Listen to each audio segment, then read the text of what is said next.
We are the anchors of Queer News Tonight, and this evening we discuss the queer headlines. Kedna Ashley joins HOTspots Happening Out Art Gallery as Art Director Apprentice, enhancing Black LGBTQ+ representation and fostering diverse perspectives. An Out South Florida exclusive. Wilton Manor's Mayor Scott Newton talks funding, quality of life, and re-election. Florida's Department of Highway Safety restricts gender updates on licenses and demands proof of biological sex, sparking criticism for infringing transgender rights.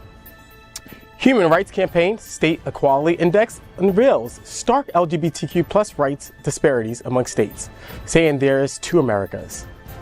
LGBTQ+ Americans are rethinking their drinking habits with a shift toward less alcohol consumption influenced by generational changes and health consciousness.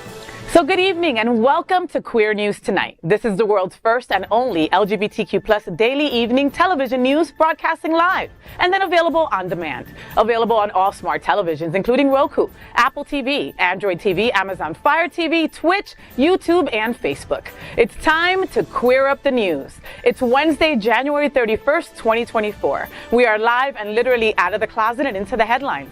So many of your important stories we're going to tell this evening on Queer News Tonight.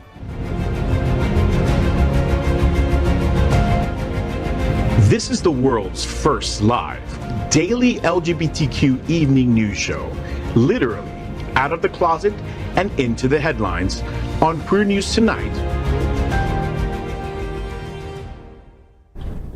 I'm your anchor at Queer News Tonight, FayWhat! And this evening we bring you the news of and perspective representing the LGBTQ+ community from South Florida, America, and across our planet. This is the world's first and only unedited live LGBTQ+ evening news show. Whatever happens unique in LGBTQ+ news, you will see it and hear it. HOTspots Magazine, Happening Out Television Network, is a nonprofit 501c3 media company in the same models of PBS and NPR, but designed for the LGBTQ+ community. Our mission? Support the 10 pillars of our community. We want to inform and educate the key issues of our Black community, Latino, lesbian and queer women, trans, student youth, seniors, HIV/AIDS healthcare, business, social justice, and faith. Help us support our community.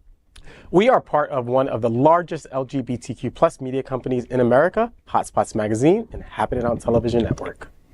In 2024, our magazine is celebrating 40 years of the LGBTQ+ experience, and our television news, talk, and entertainment shows support our mission to educate the LGBTQ+ and broader community. So let's meet tonight's incredible panel and begin with the one, the only Miss Bonnie Builder. Bonnie is the premier South Florida bodybuilding drag queen and the current reigning Mixed Marys 2023. A recent graduate of FIU, she definitely comes to life with a microphone and a spotlight. Welcome back, sis. Hey, I'm so happy to be your forever Mixed Mary. Yes, right? Yes! They broke the mold once they gave you that crown. Because I'm so heavy, yes. Next up, let's welcome my brother from another mother. You know him as John Hayden. A journalist for 29 years, he is now a senior reporter for Out South Florida. You can follow him on Instagram at John Hayden Journalist for breaking news and live reports from community events. His new entertainment show, The W Boys, will premiere at Happening Out Television Network on March 12th.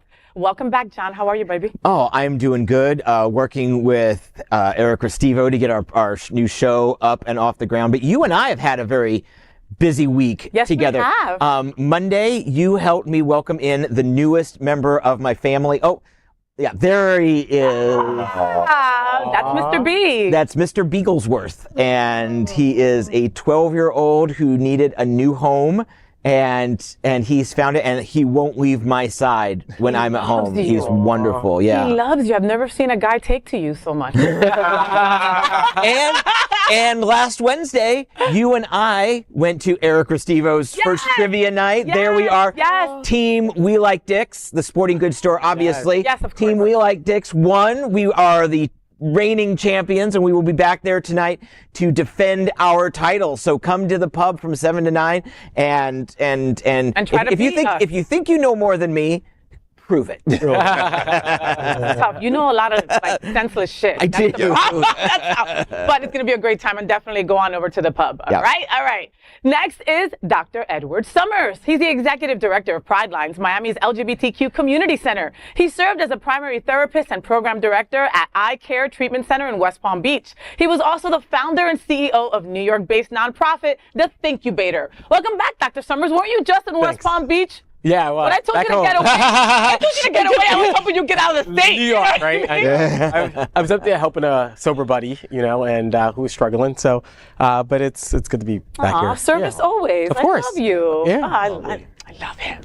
Next up, let's welcome Hunter Ohanian. He is now a community consultant with more than 30 years of experience. He is the former ED of the Stonewall National Museum and served as CEO of the College Art Association's, the world's largest professional society supporting visual arts, art historians, and curators. He also served as museum director of the prestigious Leslie Lohman Museum of Gay and Lesbian Art in New York. He's an expert in gay history, culture, law, and politics. You're an expert in everything. Come on, let's be real, Hunter. I asked him about the best use of hair gel, and you had at least 5 different ways that I could use it. Good evening, Hunter. Welcome back, Papi. Thank you. How are you? I am good. I'm blessed. It's great to be here. I have one thing to plug tonight. Many of you may know Wilton Art in Wilton Manors, and they do a great job in doing public art out there. And they're going to have a 12-inch by 12-inch art auction.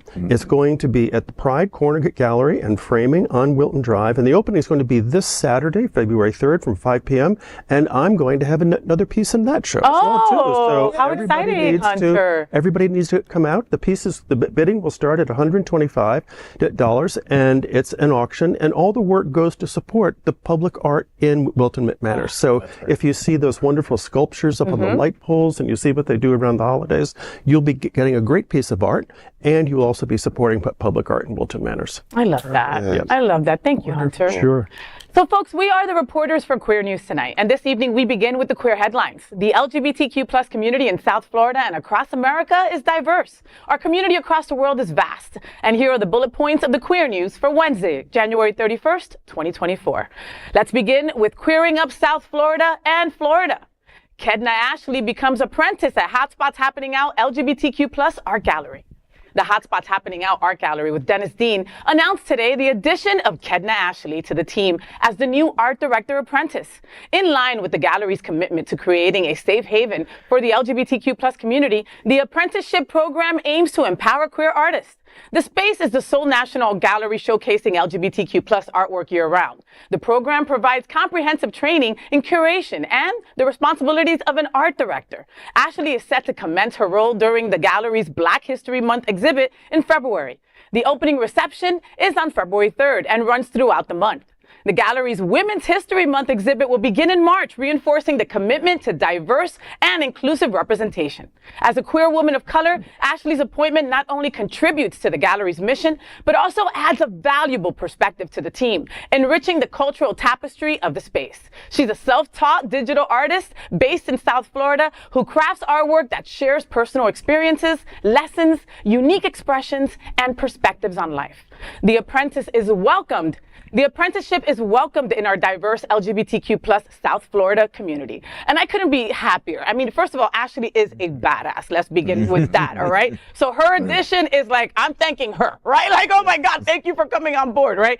And also our HOTspots Happening Out Art Gallery with Dennis Dean. I love what they're doing every year, every month. You know, they're making a point to focus on what that month is celebrating, like Black History Month for February, like Women's History Month. They also do Latin History Month. They do Breast Cancer Awareness Month. I mean, they really definitely try to spotlight, you know, because yes, we're LGBTQ plus, but we fit in a lot of different boxes, right? And they want to make sure that you're seen as a queer artist, as a queer art lover, you know, and I think that they really do that so exceptionally. And again, Miss Ashley's addition to the group, I can't wait to talk to her. I'm actually going to interview her soon because I got to just know more about her, you know, and I'm just super excited. You gonna get her in bed?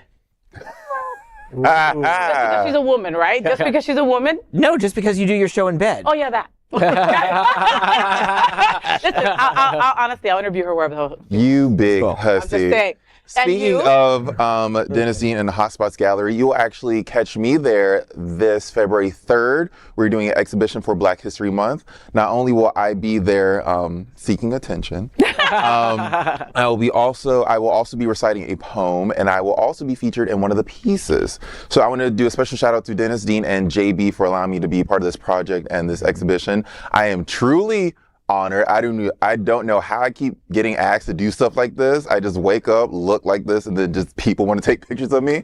And I will say yes every time. So thank you. And I will see you guys there this weekend. HOTspots. It's going to be so much fun. Yes. Yes. And I need to piggyback on what you said. Jameer Baptiste, JB, what he does is just incredible. Between him and Dennis, what they transform that gallery into every month, and their organization, and just, how passionate they are about queer art and people being seen means everything to us. So thank you, JB, for all you do. No, I think this is great, and I like the idea of an apprenticeship to allow somebody from a different background to come in and learn and to grow. She's going to learn how to be actually a director, and so this is a great opportunity to showcase her, for her to bring her talent, her history, her personal experiences there, but for her to learn and grow as well. Yeah. Hopefully, she's one of our next leaders in another space. Right, so right. And Hunter, I'm super curious as to what you think of it. Well, I think the gallery is terrific. I've been to many shows, and of course, I've known them for a while. I totally agree with you, though, about the apprenticeship. I wish that there were more opportunities for people to be able to get involved like that. Imagine if every LGBTQ plus organization around were able to bring one person in, and particularly women and people of color, that the pipeline is not really there. The jobs are not really there for them to be able to come through and to get those. Yeah. And so I think that should be a big priority. And also I think, like I was saying, for Wilton Art and for HOTspots Gallery, this town needs more art galleries. We need more original art on our walls, and we need to be able to show that. Yes, people can go to Target and buy stuff, but you know what? There's a lot of good artists around you, and having art by living artists on your walls is really a good idea. Right? You mean there's more to art than a cat hanging from a branch that says "Hang in there"? Yeah, well, kind of good. But that is your that does go with your house. Yeah. It really is. But to your comment about needing more art galleries. I have an article in Out South Florida this week about how the Wilton Art Walk has turned the corner, because now they do go down Dixie Highway. Dennis Dean's gallery is not the only one there. There's two across the street that each have their own niche, and there's a Delizioso, that's the name of it, and it is as delicious as it sounds, that serves wine on Art Walk nights and things. Not this coming Saturday, but every third Saturday of the month. That's the door you're in front of most of the time. That's the door I'm in front of, yeah. We're going to talk about that in dry January. But no, but no, that stretch of Dixie Highway has gone from a burgeoning arts district to a must-see, a must-stop destination for people who are in Wilton Manor. So yeah, this story brings me joy to no end. Yeah, I love that. Don, what's next? Well, we're going to queer up Out South Florida with an Out South Florida exclusive. Wilton Manor's Mayor Scott Newton talks funding, quality of life, and re-election. Scott Newton is sharing his political plans in an exclusive interview. In this week's issue, he tells me that he will run for another term as mayor of Wilton Manors. He believes there is more work to do, and he is the person to lead the city. He says this will be his last run. Now, 2 years ago, he said that was going to be his last run. But times change, and on Monday, he told me, quote, "I'm going to finish what I think needs to be done in the next 2.5 years. I couldn't get it done in 6 months. But I'm sure I could get it done in 2.5 years. If I don't, I'll stop running," end quote. Many of those problems are invisible goals, like improving our infrastructure, including sewage issues. If you don't notice it when it's working right, but we sure notice when the sewer backs up. He also just returned from Tallahassee, where he met with lawmakers deciding which projects to approve and how much money they're going to pony up. The pie is small, and Newton worked to make sure the city's slice is big. We talk for more than 35 minutes on a wide range of subjects, and you catch more of my interview in Out South Florida on stands and online. And you talked to him for a while, though. We did. There's a lot going on in this 2 square mile little city of ours. Seawalls. This is going to be a multi-billion-dollar project that's going to take decades to complete if we're going to protect the city from rising seawalls, or sea levels, which are by 2070 are projected to be in our backyards. Oh, wow. So there's a lot going on. Now, No one else has declared that I'm aware of. And by the way, he just told me he has not formally filed his paperwork yet, but he does intend to run. Commissioners Chris Caputo and Vice Mayor Mike Brocky, their terms are also up this year, and I haven't heard about them. I don't know if anybody is for sure going to run, but I don't think he'll be alone on the ballot. So now that he's sort of staked out his position, it's going to be interesting to see how the other players come, because I don't know who might have been thinking to run for mayor and may stay down, because, Scott does have a lot of online support. He's lived here in Wilton Manors his entire life, except for the 4 years he went to college. Isn't that crazy? That is. Oh my God, and I know that there's certain people in our community that wish that our mayor in Wilton Manors was gay. Okay, and Scott Newton is straight, as straight as they come. But I love that he's straight. Okay, I love that he uses his allyship to help us on an everyday basis. Wilton Manors is not just gay. There are other straight people too. At least 2 or 3 of them. I'm investigating that. But I saw Scott Newton yesterday at the Myth Gastro Bar grand opening, and he said to me, "I'm like, okay, so are you running?" He goes, "I gave the exclusive to John Fay. I'm sorry." Thank you, Scott. Thank you. I go, so does that mean yes? So Scott Newton will actually be in FayWhat's bed in next week or 2 weeks from now. So I'm really looking forward to that. But he did say that he didn't know if who was running against him yet. Correct. Do you know that? I do not. Not even rumors or anything? I do know rumors, but I'd rather not go there on this. I know. But, to your point about but our 4 commissioners, a vice mayor and the 3 commissioners, are all LGBTQ. Scott is he's our token straight. He's our token straight. We love it. But no, do you know where he told me he was this last Saturday night? Alibi? No, even better. He was at the Mr. Eagle pageant. Oh, nice. I mean, Nice. Scott doesn't just work with our community. Yeah. He is part of our community, because our community is the Wilton Manors community. And so I'm certainly not endorsing him, not endorsing him, but I've got some good interviews that I've had with him, and there'll be more coming out over the weeks to come. I can't wait. I look forward to it. And again, make sure that you catch Scott Newton in bed with me. That's how he's going to get my vote. Where he's going to be saying everything that he already told John. But that's okay. Bonnie, what's next, Mama? Next, let's clear up trans rights.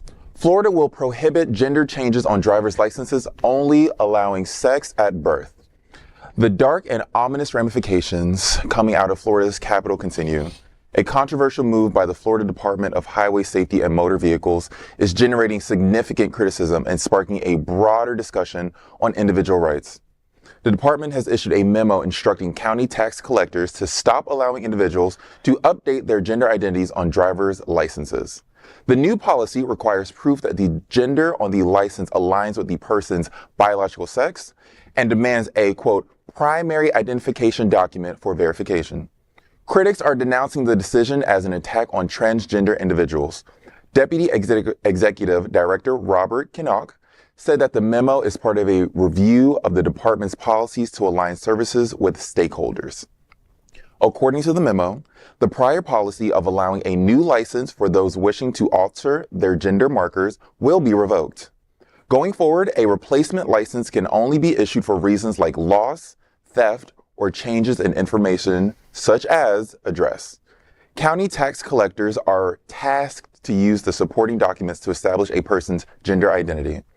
Any misrepresentation of gender on a license will be deemed fraud, exposing the offender to criminal and civil penalties. The memo's statements of biological sex also raise questions for those who have already updated their gender identities or whose appearance may not align with the sex assigned at birth. Florida Representative Anna Escamani was the first to bring attention to the memo. She calls it an attack on the transgender community.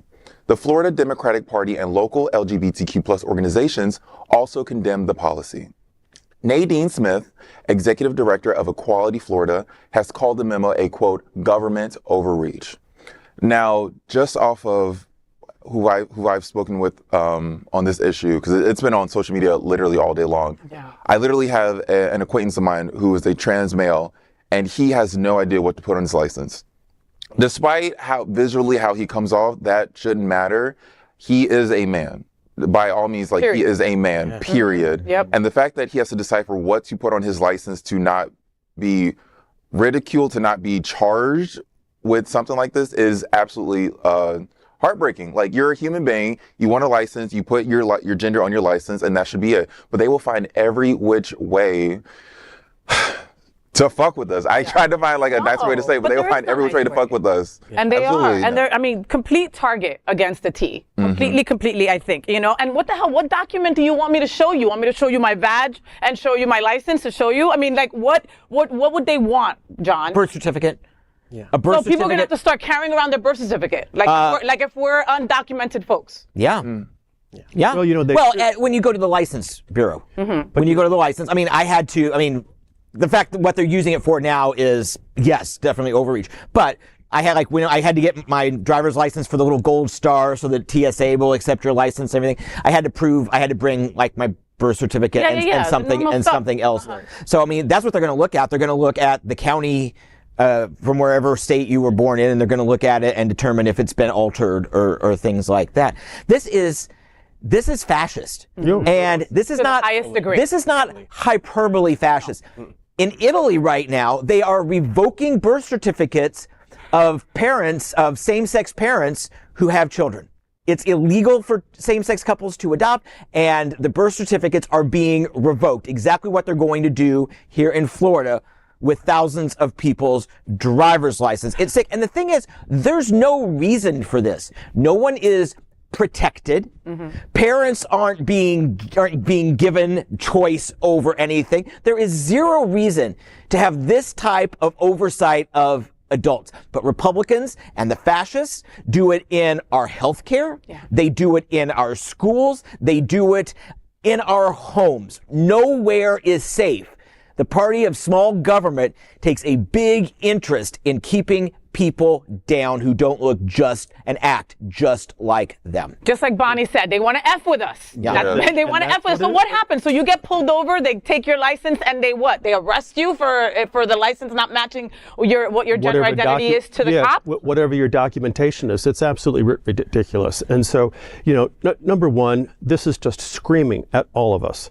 Vote, vote, vote, vote, vote, because these are the people who are making these kind of changes. Number two, if there's a document out there, remember, a birth certificate is a legal document just like any other document. Why don't they create a document that says that somebody has a different gender than they had that was assigned to them at birth? Why does it have to rely upon something that was made 20 years ago, 30 years ago by somebody else before the person was more than a week old? Yeah. Why can't you actually go down the path of being able to substantiate who you are? And actually, a driver's license, for many years, when people changed their gender on a driver's license, it was the only portable proof that they had that was their new gender. And now they're taking that away from them because it was the most likely document for them to have with them. But again, the state legislature can make these changes, and it depends upon who's there, and you can see what they're trying to do. And you know what breaks my heart is thinking of the people in our community that have already changed their gender officially, right? Yeah. Hard. And worked so hard and jumped through hoops because they don't make that easy. No. Okay? No. It's ridiculous. It's very curious that our fellow governor drops out of the race and all of a sudden he's back attacking us. Back to us. It's ridiculous. It's ludicrous. We should be able to decide and determine whether we want a male or female. I mean, the government shouldn't be in my business, you know? And it's a shame to John's point, the Republicans who are like back hands off economics, hands off government, the fact that they're so intrusive, they're so a part of every aspect of our lives, yet that's so against their principles of the Republican Party. Well, the irony of it. Yeah, and that's the last thing I wanted to say is just, who is it bothering? About what, besides the individual, how does that bother anybody else out there? How does it affect anyone? The governor came back sour. He lost. Real sour. He lost. What it was. After an ass whooping, that's what happened. Yeah, right? he got his ass whipped, and so now he's back on his Exactly. Look, like I said before, when he withdrew, I feel like we are part of a domestic abusive relationship with DeSantis, and he left to Washington to try, and I was like, great, he's gone, he won't beat me, and now he's back to beating my ass. And that's how our community feels. Absolutely. So now, next, let's queer up the U.S. view. The HRC dire warning. There are two Americas for queer people based on your state. There is a stark divide between states on the LGBTQ rights, as revealed in the Human Rights newly released State Equality Index. The report, conducted in partnership with the Equality Federation, assesses the LGBTQ plus rights records of all 50 states and the District of Columbia, unveiling a landscape shaped by differing policies and priorities. The index categorizes states into distinct tiers. 20 states along with DC are placed in the highest rated category, termed working toward innovative equality. 5 states fall into the next category, labeled solidifying equality, while 2 states are classified under building equality. Alarming, 23 states, including Florida, find themselves in the lowest rated category, identified as high priority to achieve basic equality. Despite 2023 being the worst year on record for anti-LGBTQ+ state legislation, a few states made significant strides. Michigan, previously in the lowest category, moved up due to the passage of major LGBTQ rights bills. Arizona progressed from the lowest category to building equality. However, some states saw a regression, with Utah, Kentucky, and North Dakota moving down a category due to enactment of homophobic and transphobic legislation. As we enter 2024 legislative session, in 36 states have seen the introduction of 325 anti-LGBTQ bills, many targeting transgender individuals. Advocates are stressing the urgency for collective action against these discriminatory legislation, emphasizing the need for public engagement in shaping a more inclusive future. The HRC report highlights that we have 2 Americas for LGBTQ+ people, half in a world of equality and half in places that continues to be difficult to exist. Yeah. Unpack that. Unpack yeah, that. it's a lot there. And of course, we're in a state that is at the lowest of ratings. And we just talked about it in this previous segment where, we have this trans issue where, you have to now identify as your birth sex. It's challenging. This is very, very challenging. I'm glad that HRC does this. It makes us aware of where the work that needs to be done. But I'm very sad in states like our state and other states where we continuously see our government fighting against the people when it's supposed to be for the people. And against us, And against us. And it's alarming, but not surprising, And of course, our bestie Texas is just there with us, And it's all the transphobia. It's all the homophobia. That's what it is. I mean, there is no way that for us to achieve basic human rights, that's all we ask for. We're not asking for the world. We're asking for basic human rights that these 23 states are not willing to give us. Mm-hmm. Yeah, I found no news in this story. I wish I was more surprised by what I read in this story, but I was not surprised at all. The Republicans have a high priority to deny us rights. That's the category that they should really call it. But that said, and it's good that we take a temperature and we know where we're at on a particular spectrum of rights. But we kind of need to stop doing these stories or these surveys. We need to start taking action. Let's use these surveys to put together action plans. And I'm sure that's the goal, but we do a lot of these surveys, but the action plans are sort of convoluted. I don't know anything that any of our politically minded LGBTQ plus service organizations are doing for this year. Where's the organization? I can tell you there's not a lot of it in LGBTQ plus circles here in South Florida. We are a lost cause for this election cycle. Nothing good is going to happen for Florida. And then Hunter's nodding. Well, but we were talking about it in the last segment about the idea of getting out there and voting.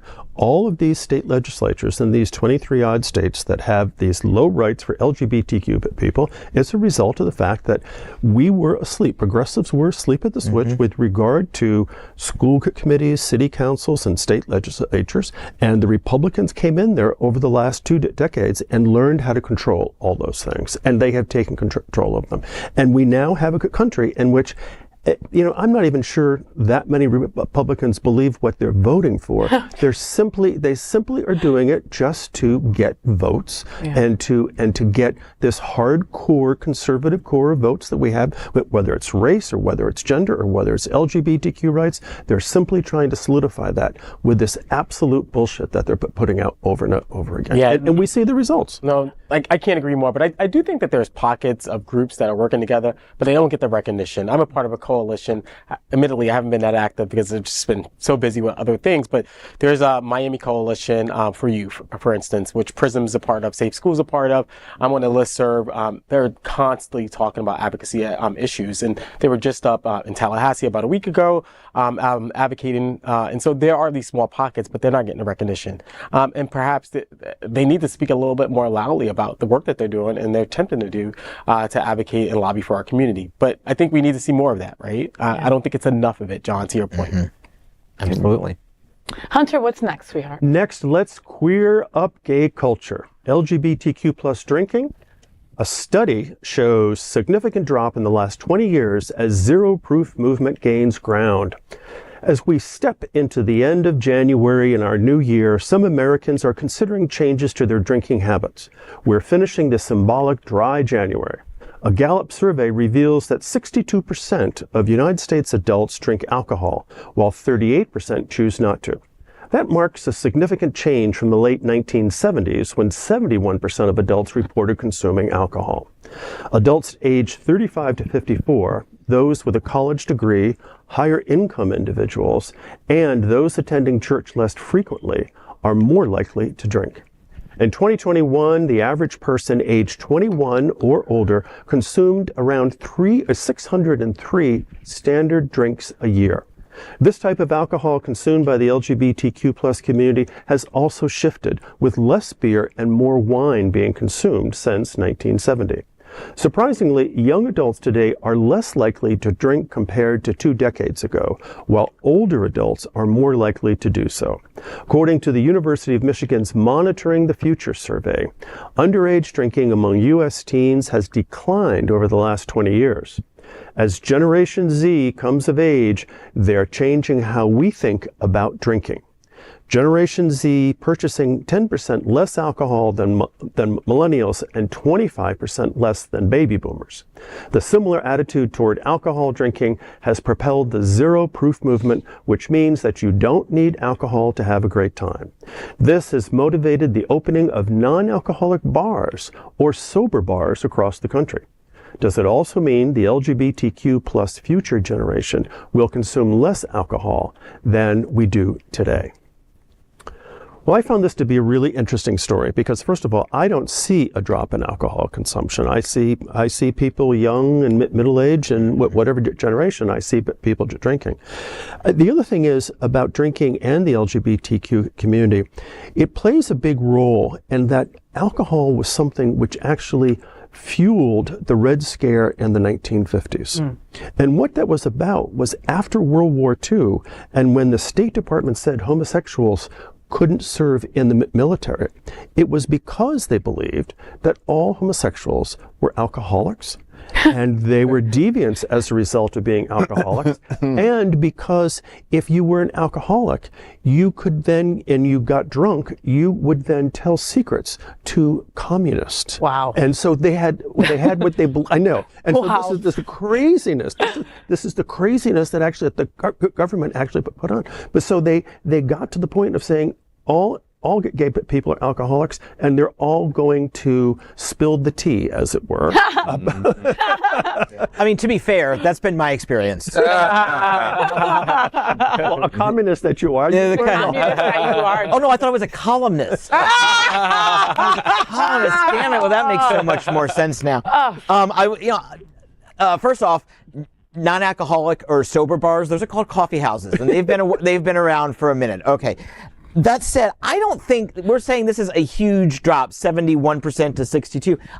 For over 45 to 50 years, I don't think that's a big drop. I mean, that's 9% over 45 years. So I don't really think it's a sea change. It's noticeable, certainly. And I think the proliferation of legal marijuana for recreational or medical use has certainly helped lean into that decline, but 9%. I mean, smoking has dropped from 60% in the 60s to less, like 12% of people smoke regularly today. So, I mean, so this trend doesn't really even register as a blip for me. Yeah, Well, I mean, I'm sorry, please go, Bonnie. I'm gonna say I ain't noticed shit because when I go to the bar, there's a line of like 6 or 7 Rugrats in front of me trying to take all the fucking Captain and coats so I can't get it.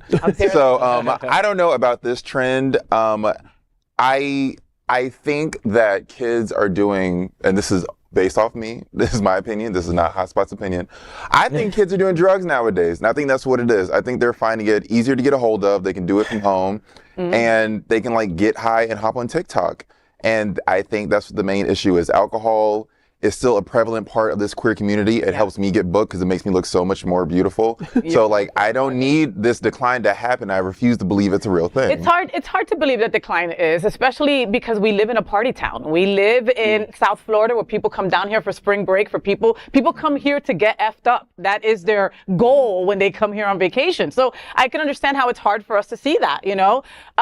There is, you know, is it okay for me to share? Yeah, absolutely. You know, so me and Dr. Ed are both in recovery. You know, we both have a couple of years of sobriety. And so, you know, we're out there and we know that, yes, it's a huge problem in our community. And we know that there's a lot of people, our brothers and sisters, you know, and non-binary folks that, you know, are struggling through addiction, you know, alcohol and drugs, you know. So I can't say that I agree with this drop either. I agree that more people are probably doing drugs. And according to, you know, in my clubhouse, in my AA clubhouse, we have AA meetings, we have NA meetings. My NA meetings are way more full than my AA meetings. Let's just say that they span out into the parking lot. Ooh. Yeah. Okay. No, I'm with you, Faye. And at Pride Lines, we have we're bringing back our AA meetings because it didn't have the population, and we're bringing it back. But our CMA meetings and our NA meetings are like oversubscribed, and so. But we're going to go back to AA.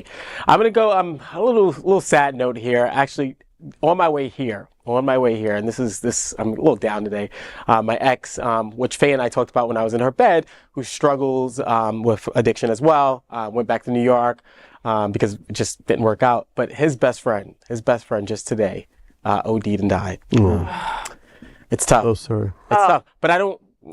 It's. Thank you. I appreciate that. Addiction's rough. It's tough. Well, and it comes with the territory of getting sober. You know what I mean? Most of the people that I came in with are dead or in prison or they're back out. This is what happens. But I don't see, to the point of the story, I don't see the reduction. No.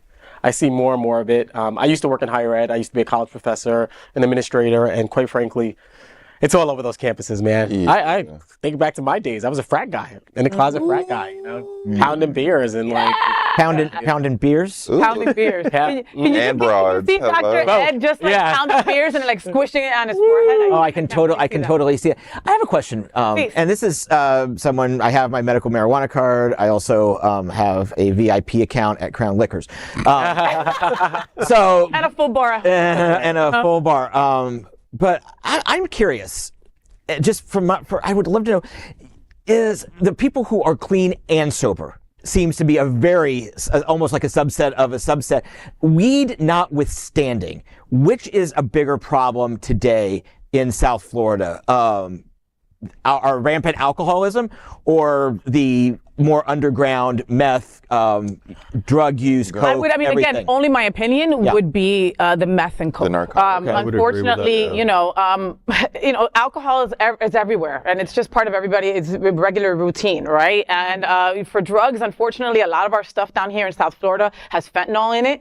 So people are just overdosing at alarming rates, and people don't think that just, you know, a Xanny bar and some vodka will just put them to sleep. It will also tell your brain to make you stop breathing. So, you know, and that happens so often in our community. That's a major point. When you purchase alcohol from a bar, it's monitored, it's organized. You trust the source in which you're getting the alcohol from. When you're getting narcotics, you don't always know the source. You just get what you get, and hopefully it doesn't mess you up.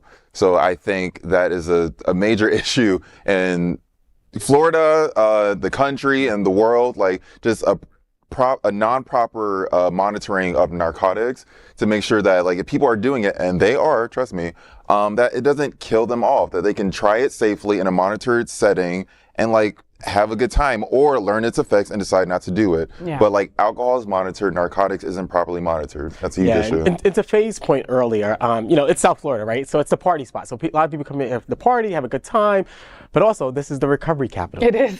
It is the recovery cap. And so we have so many people who come down here to get clean and sober. Some of us stay sober, some of us don't, and we continue to live in the community. But I agree with Faye, like, narcotics and you know, Bonnie, narcotics is the number one. Alcohol is, you know, it's an issue, but narcotics, it's the silent killer. Actually, not so silent killer. It is the killer because of fentanyl in it. And people, I often saw this when I worked in the treatment industry. People say, I never did fentanyl. And then you test them and they're like, oh no, you test positive for fentanyl. No, I just did coke. No, there's fentanyl in that damn coke. It's crazy. I had a friend, I'm sorry to tell stories today, but I had a friend who was in recovery, got out of recovery, he was doing well, a therapist as well, like, buddy, we're peers, you know. Literally, because of a grinder hookup, he did meth, and literally was out for a whole week. I like had to fight to get him back. I literally was like, dude, what are you doing? I'll come to you. Got to him up in Boca. He stayed at my house for a week. Luckily, thank God, I didn't really want to trust it, but I trusted him because he's a friend and a colleague. He stayed clean for a whole week, thank God. But like for that whole week, him coming down off meth, he was an airhead. I was like, who the fuck are you? Wow. Who are, like, he literally couldn't even have a conversation. Like an intelligent man. An intelligent, this is a guy with a master's degrees, an MSW, and a clinical counseling degrees who provided therapy to young people. He can't put words together and now. Literally couldn't even, he still can't. I just texted him yesterday. I was like, hey, how are you doing? He's like, I don't know. Like, who is this? I was like, it's me. Like, it's sad. It's definitely a killer out here in our community. And I don't see it going down. You know, I still consult on weekends sometimes, which less and less now because Pride Lines has just gotten so busy. But I still see a lot of people in the treatment industry when I go consult up in West Palm or anywhere else. The numbers are still high. Yeah, and they're going to be. They're going to continue to be. You know, bad grinder hookup or just being marginalized makes you want to go do some drugs and alcohol. Yeah. You know? You can't identify yourself in your license. Makes you want to go You get drink. arrested. You get arrested. Makes you want to go drink. Right. Tonight's broadcast is supported by viewers like you and the generous support from Visit Lauderdale. Everyone under the sun.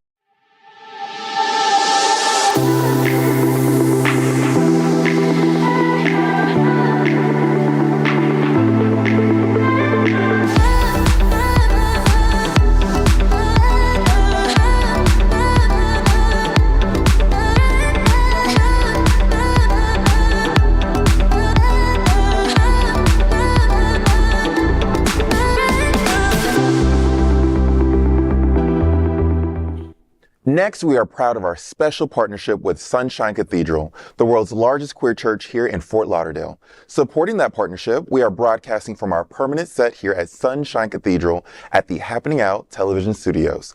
We broadcast Sunshine Cathedral's Sunday International Service at 10:30 a.m.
We finished tonight's Queer News headlines with a segment we call LGBTQ plus 1 Minute News.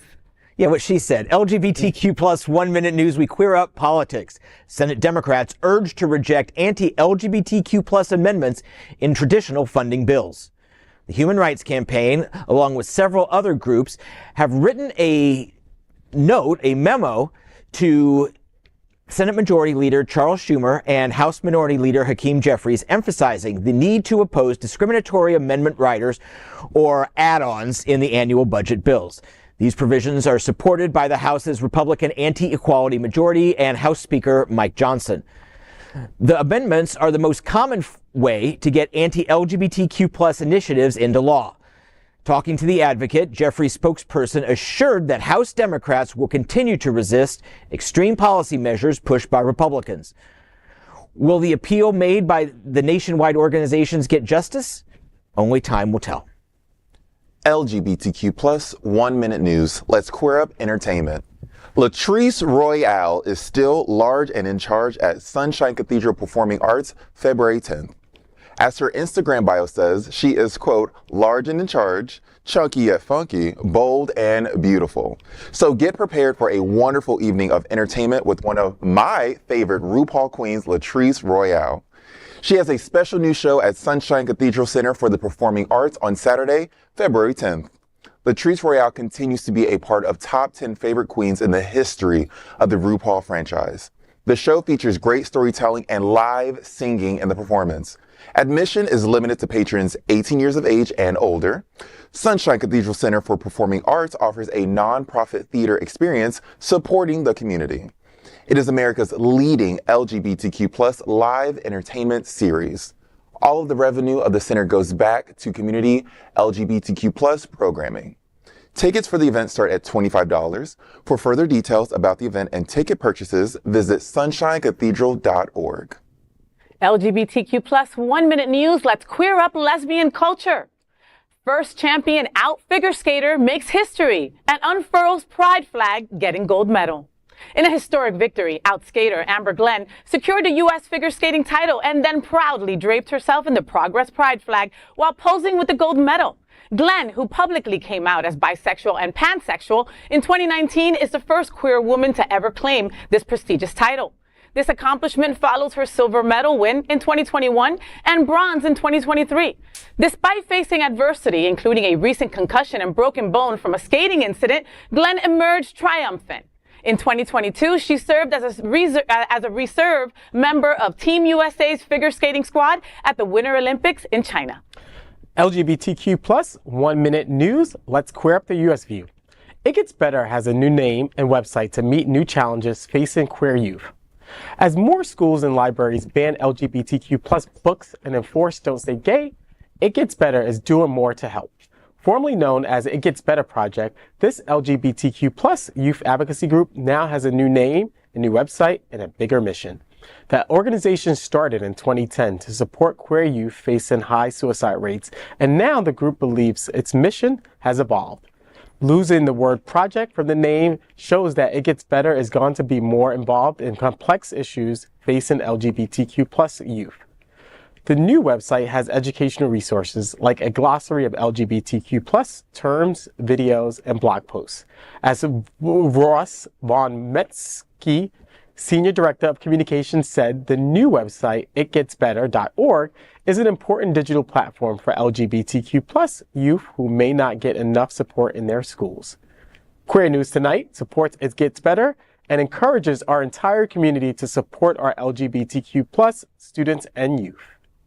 LGBTQ+ 1 minute news. Let's queer up the USA view. Targeted raids on Seattle gay bars over lewd conduct violations.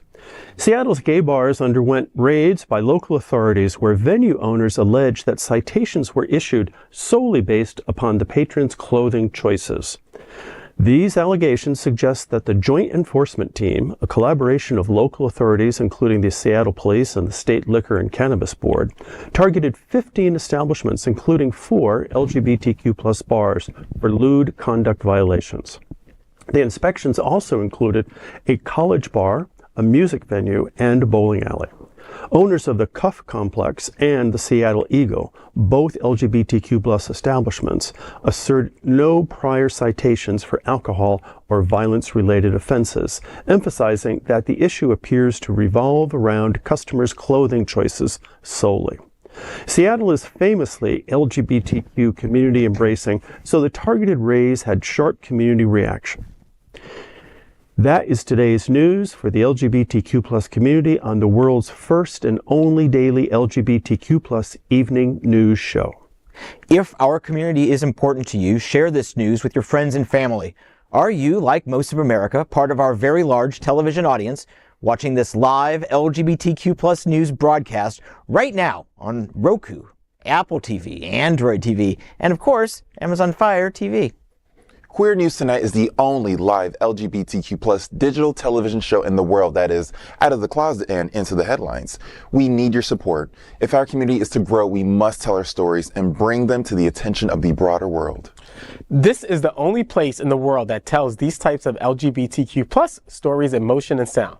That is the passion of HOTspots magazine, happening on Television Network and Queer News Tonight. I'm your anchor, FayWhat, and on behalf of these LGBTQ plus reporters, the incredible anchors of Queer News Tonight, including Bonnie Builder, John Hayden, Dr. Edward Summers, and Hunter Ohanian. We will see you daily at 8 p.m. And to our LGBTQ plus world, we wish you good night. Good night, everyone. Bye.